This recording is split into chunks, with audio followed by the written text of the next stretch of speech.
Welcome back to Irish Footy Vlogs. Welcome back to another Premier Division show where I'll be looking ahead to the games this weekend, the final games before they go into their summer break, some key games there. But just before I get into it, just a final reminder about the charity match coming up May 31st, 2 o'clock.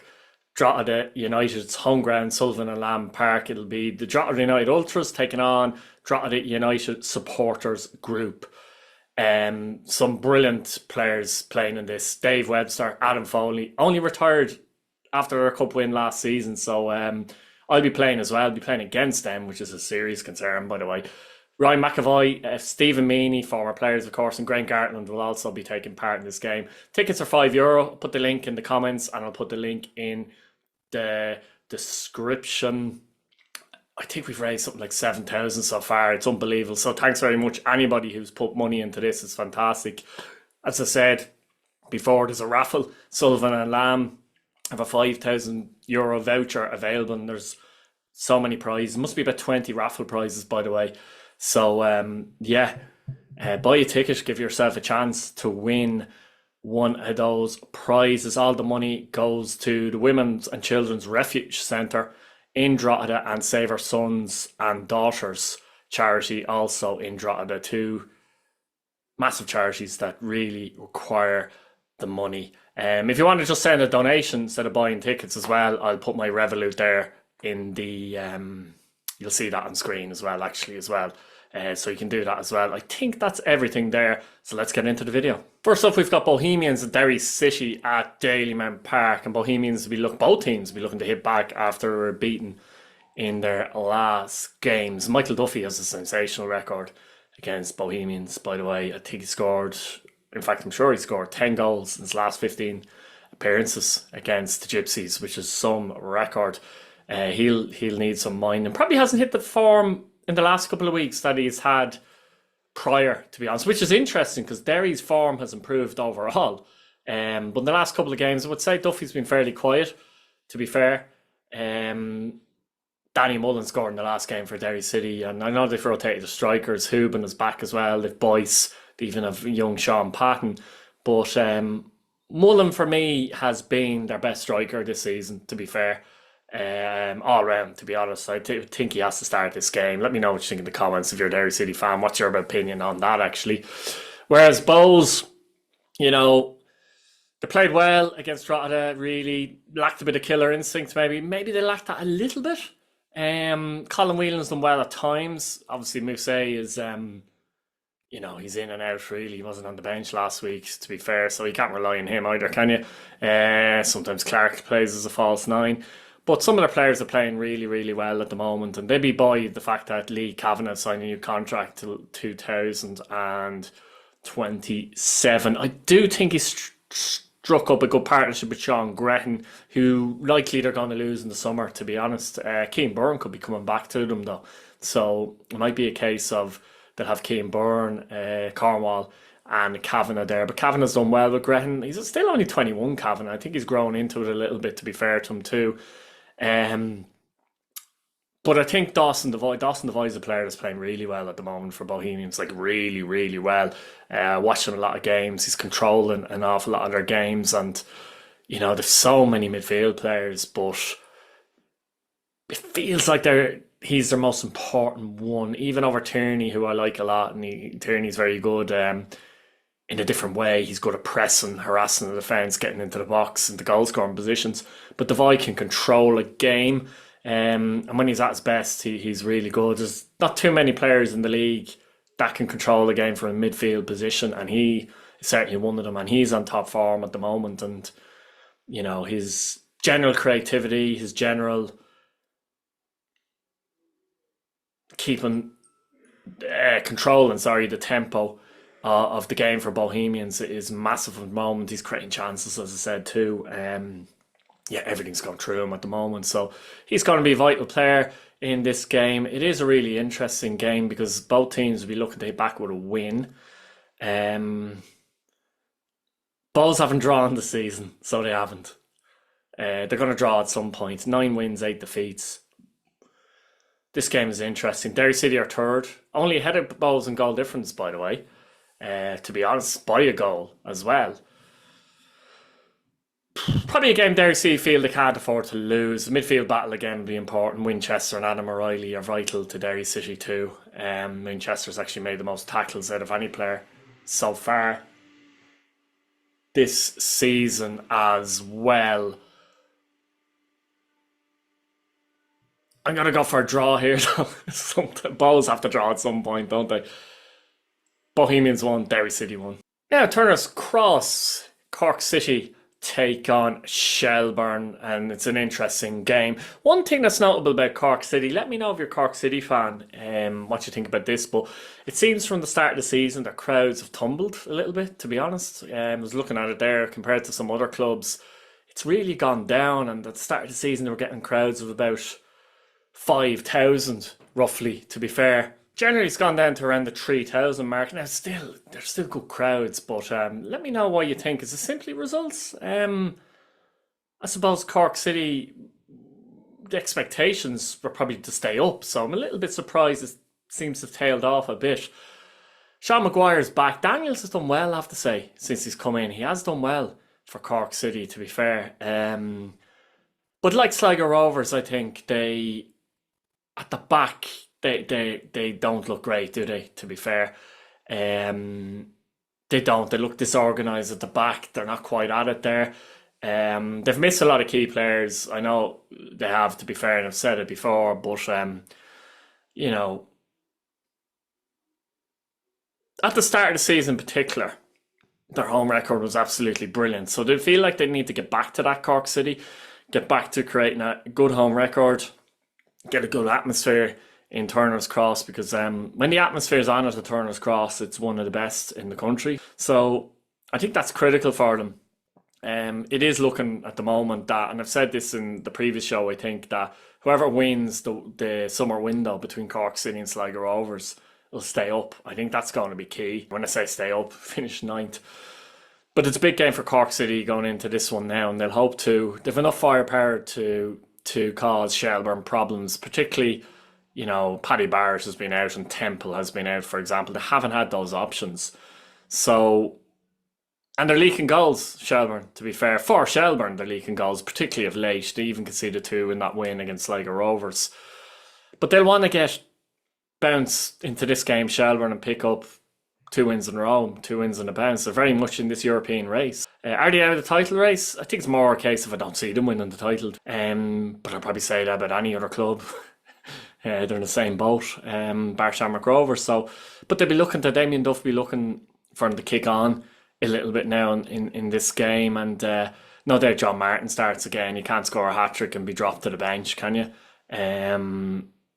Instinctive goals generally against Sligo Rovers, and he leads a press well as well, I think, John Martin. There's a bit of fire in his belly as well, so yeah, clever movement, particularly that win against Sligo Rovers. He has to start. They don't really play wingers though, Shelburn, which is interesting. You often see Harry Wood tucking in, etc, etc. But obviously lately they've been playing wing-back systems lately. I think Evan Caffrey's been brilliant in that system overall. So, and being one of their best, if not their best player this season. Kerr McEnroy has been good at times as well. He's better a bit deeper, in my opinion, when he's breaking up the play from deep, generally, in my personal opinion. But it's a tough game to judge. I just sense the Shelburne might go and grind this one out. There's an element of, can they get back to basics a little bit? But I do see goals. I'm going to go for Cork City 1, Shelburne 2. Let me know what you think in the comments. Now at the showground, Sligo Rovers take on St Patrick's Athletic, and they have a man in form in Owen Elding. What a goal again. That goal against Shelburne. Yeah, Shelburne was a brilliant goal, and he's been excellent this season. 7 goals. 7 goals, but hasn't really played up top. Bits and pieces he's played up top, but predominantly he's been out on the right this season, generally. He's had a couple of games up top, but 7 goals, impressive. He's very strong, actually. Good eye for a goal, etc, etc. He's a confident player, and you know, Pats. So question mark, Pats. Joey Nang was called up to the Ghanaian squad, which is fantastic to see that you can be in the League of Ireland still called up to a squad like Ghana. But they play Wednesday against Nigeria. If they win, they play on Saturday. So if they lose, maybe there's a chance he plays the showgrounds, maybe. But I'm not sure. They'll probably go with Danny Rogers. Pats have to get back. I don't know. I keep saying it, but they have to graft. They have to graft harder. Forrester was rushed back, I would suggest, against Waterford following his injury. I'm not sure if he'll play in this game with Jamie Lennon back from suspension. They'll probably go with Lennon Bagley. Um, if Powers Fish will play against the former club, Keena, will he start against the former club? Or will he go Melia? Will he go the two? So there's a couple of questions to be answered amongst that Pats team. Gravossi could come in maybe for her. So it's very difficult to judge. Sligo Rovers have a very young defence. They've got McIlroy, Conor Reynolds, who's only doing his leaving cert as well, in that defence. And they've done well. They've made mistakes, but that's down to inexperience. I'd argue John Mahon isn't playing as well as he should be playing for the experience and the quality he has. Hutchison's very good going forward, and Pats will have to be wary of him, particularly going forward. But like Cork City, as I mentioned before, Sligo Rovers are a serious threat going forward. The way Pats have defended lately as well, they've conceded 10 goals in 4 games, 4 games. 10 goals in the last 4 games, yeah. So, yeah, that's poor. 4-3 earlier on the season at Richmond Park. Could we see another similar game? Possibly, the way both teams defend.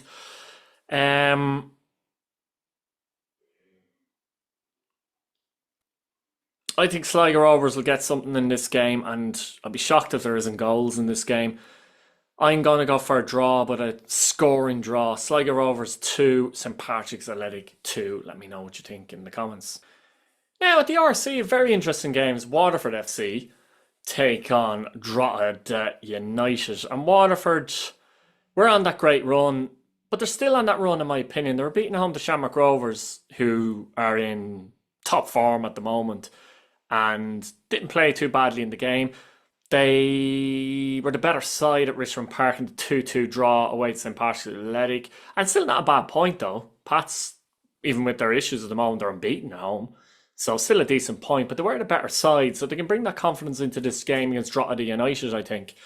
The problem is, at the moment, Rakowski is obviously out, and Andy Boyle is out again. And he's missed some games, though. McDonald played at centre-back the last day.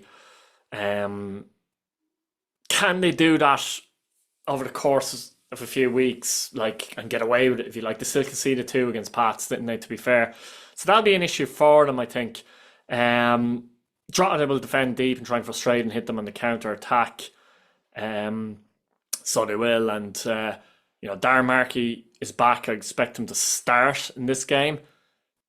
To be honest, he was on the bench, came out as a sub against Bowes. I do think he starts this game for the Boyne-siders.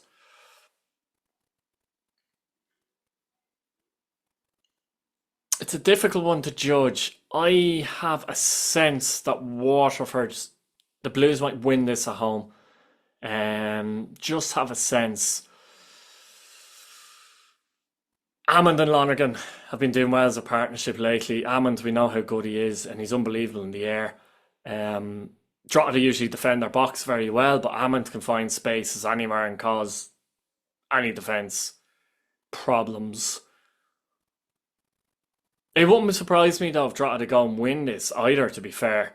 It's one of them games. But I just have a sense that Waterford might pinch this. I'm going to go for Waterford FC 2, Drogheda United 1. Let me know what you think in the comments. Finally, Shamrock Rovers take on Galway United at Tallaght Stadium, fresh from announcing the signing of John McGovern from Dungannon Swifts. Whether he'll come into the squad or not, I don't know. Probably won't play, to be honest with you. Noonan has been in flying form lately too. They've Gaffney and Green. And Shamrock Rovers will fancy themselves and feel like they can really end this phase on a high and get a win. And it'd be a brilliant finish to the first phase of the season for them, in reality, if they can get a win. Galway United be delighted with winning last time out, ending their winless drought, basically. Moses Dyer was on the score sheet again, which is great to see. He's top scorer in this league at the moment too. So, it's never an easy game. They do tend to beat Galway United Shamrock Rovers, but it's rarely easy. It's rarely easy. Galway United, Bobby Burns missing the last day as well. I think he's a loss. They are one of those teams, to be fair, when they're missing two or three starters, it's very difficult for them, I think. Although Cunningham did well the last day in that position, but yeah, you'd expect Shamrock Rovers to dominate the ball in the centre of the park. Matt Healy has been sensational this season. If someone asks me who my player of the season is at this point of the season, it's Matt Healy of Shamrock Rovers. I'd be interested to see if I think the same at the end of the season. Jack Byrne, highest assists, even though he's hasn't played too many games, but he's been brilliant since he arrived back. Him and Healy, the middle of the park, brilliant. We know the Trek Rain Burkhas, etc., etc. Mandrew's coming back into it now as well. So, it's hard to go against Shamrock Rovers, and particularly the way the form they're in and the way they're playing, and they really target this game big time. And although Galway are capable of defending very well, it can be difficult sometimes to do that at Tallaght Stadium. It's such a big pitch. And I think Rovers will finish this phase on a high. I'm going to go for Shamrock Rovers here, and I'm going to go for a 2-0 win for Shamrock Rovers. So let me know what you think in the comments. So guys, that's it. That's the end of the show. As usual, send me your predictions. Let me know what you think in general. Thanks for watching, and make sure you subscribe if you haven't. Thank you very much. Bye-bye.